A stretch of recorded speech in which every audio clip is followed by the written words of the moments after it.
I'm with Dr. Coleman Fowble of Midlands Orthopedics and Neurosurgery for a detailed discussion on the evolving landscape of hip surgery, specifically to contrast traditional total hip replacements with modern resurfacing and the anterior surgical approach. Dr. Fowble, what are the technical differences in these procedures? The primary technical difference between a traditional total hip and a hip resurfacing lies in bone preservation.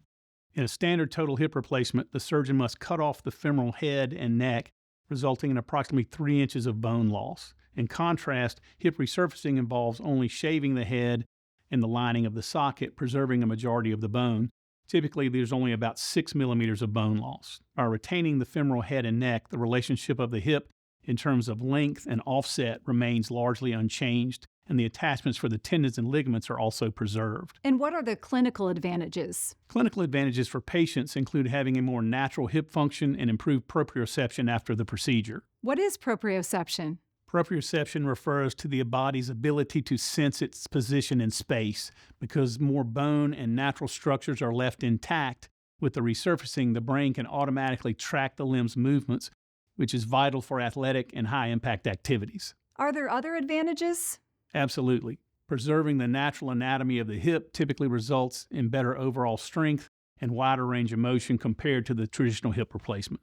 With all those patient advantages, why would anyone not choose hip resurfacing over traditional total hip replacement? Not all patients are candidates for modern techniques. Eligibility is determined by several factors, including bone quality. Patients with osteoporosis or compromised bone strength are generally not good candidates for resurfacing, as it requires healthy bone to support the new surface.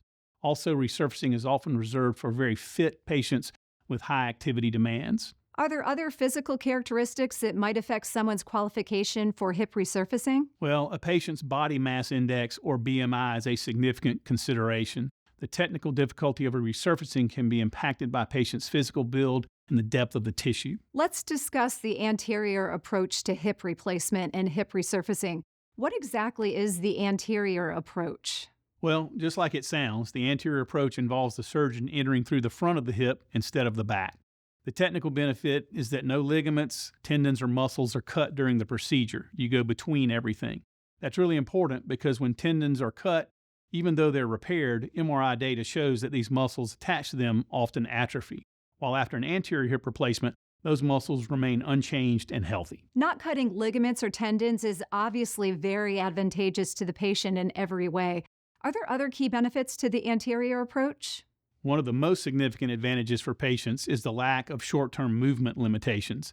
In other words, there are no restrictions on range of motion. While posterior patients can't flex their hip past 90 degrees for the first 6 weeks because of the increased risk of dislocation, anterior total hip and resurfacing patients have no range of motion restrictions immediately following surgery. So the anterior approach saves the muscle, and resurfacing saves bone and proprioception. So it seems that every surgeon would use these procedures in combination. Is that the case? Unfortunately, they aren't routinely offered together. The anterior resurfacing is quite technically challenging for the surgeon. Combining them requires unique expertise. Makes sense, yet you combine these procedures on a regular basis.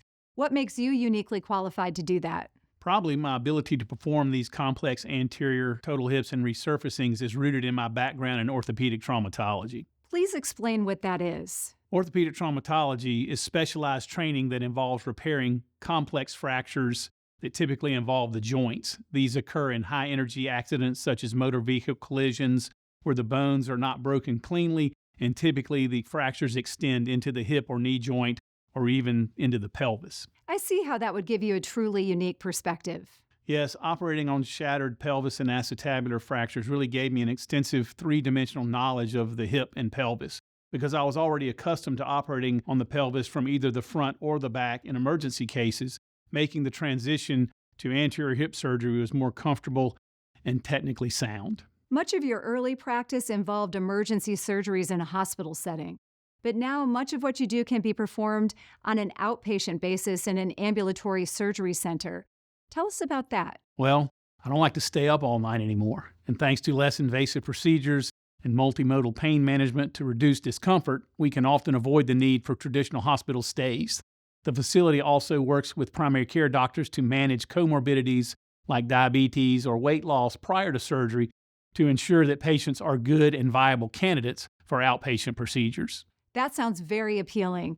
Is outpatient surgery only available for patients that live in the area? Actually, people come from all over to get total hips and specifically hip resurfacings. Probably 50% of our patients who get a hip resurfacing come from outside of South Carolina. What is the patient experience like for out-of-towners? For patients coming from out of town, the process is pretty streamlined through electronic x-ray reviews, video and phone consultations. The patients typically arrive the day before surgery, and we put them in a hotel for 24 to 48 hours following their surgery. Progress is monitored through coordination with physical therapists and imaging facilities in the patient's hometown, and we use ongoing phone and video communication with the patient.